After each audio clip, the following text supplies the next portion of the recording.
Olá! Com esse vídeo, queremos trazer alguns alinhamentos gerais sobre a contabilização de carbono de RED+.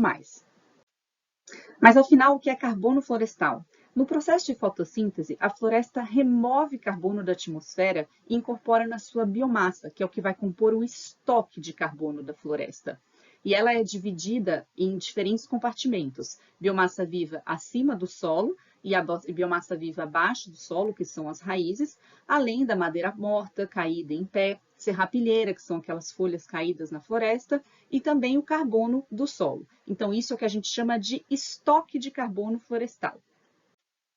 A quantificação do carbono dessas florestas, ele pode ser feito através de métodos que a gente chama de tradicionais, que é o inventário florestal, a medição da floresta em campo, que às vezes é muito mais trabalhoso, ou também com métodos mais tecnológicos, quando são utilizadas imagens de satélite, enfim, técnicas de sensoriamento remoto.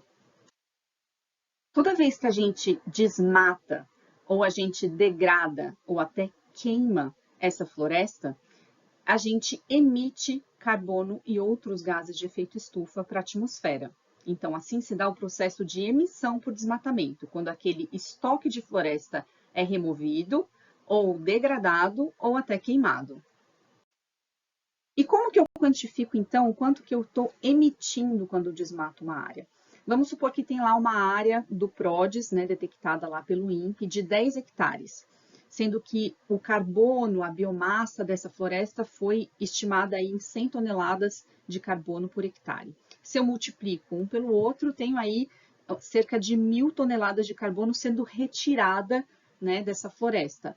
Eu multiplico isso por um fator de conversão de carbono para o que a gente chama de CO2, né, que é efetivamente essa conversão do que vai para a atmosfera. Então, eu tenho uma emissão de carbono de aproximadamente 3.600 toneladas. Quando a Comissão Nacional de RED, a CONARED, vai pedir pagamento por resultado de RED+, para o Fundo Amazônia, por exemplo, o que a gente faz é o seguinte: a gente pega aquelas áreas desmatadas, aqui no caso da Amazônia, multiplica por um estoque de carbono médio, e aí a gente tem aqui, né, as emissões associadas ao desmatamento durante todos esses anos, de 1996 a 2015. É o que a gente chama, e aí a gente calcula uma média desses anos, dessas áreas que foram desmatadas e emitiram. Isso, essa linha tracejada aqui é o que a gente chama de FREL, ou nível de referência de emissões florestais para esse período. Se o Brasil diminui o desmatamento, e aqui no caso, dando um exemplo, entre 2018 e 2019, a gente teve uma redução de emissões associadas ao desmatamento, considerando esse FREL, né, esse nível de referência, de 546 mil aproximadamente toneladas de carbono, o Brasil pode pleitear, então, por receber pagamento por essa redução de emissões por desmatamento. Aí, no caso, o Fundo Amazônia estava pagando aí em torno de $5 por tonelada evitada, né, de carbono emitida, o que dá hoje aproximadamente R$20. Isso quer dizer que o Brasil pode receber, então, até aproximadamente quase 11 milhões de reais por essa redução de desmatamento. E pelas resoluções da CONARED, 40% ficam com o governo federal e 60% é distribuído pelos estados que são elegíveis à CONARED. No caso do sistema jurisdicional de RED+, do Pará, que a gente está construindo, o estado está aí tentando atender aos requerimentos de um padrão que se chama ArtTrees, que a gente já conversou em outras ocasiões, que é para acessar a coalizão LIFE, que é um fundo que vai pagar o Estado por reduzir suas emissões associadas ao desmatamento. Esse exercício aqui ele não está atualizado, tá? Mas é só para a gente mostrar que o cálculo é feito mais ou menos do mesmo jeito.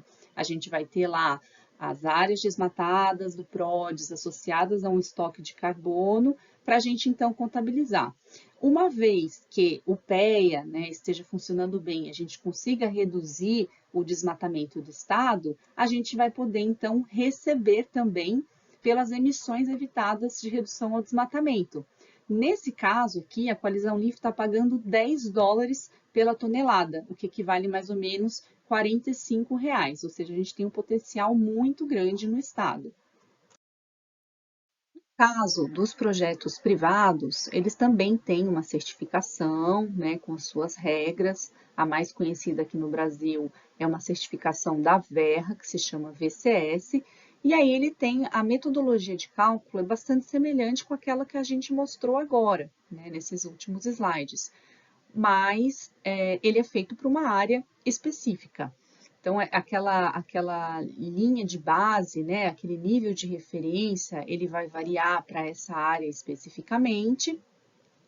E também, às vezes, a mensuração de carbono ela é feita de uma maneira diferente do que a gente mostrou, porque hoje a gente tem uma base de referência do estoque de carbono para a Amazônia brasileira, que nem sempre é refletida nesses projetos privados, mas o cálculo é feito basicamente da mesma forma.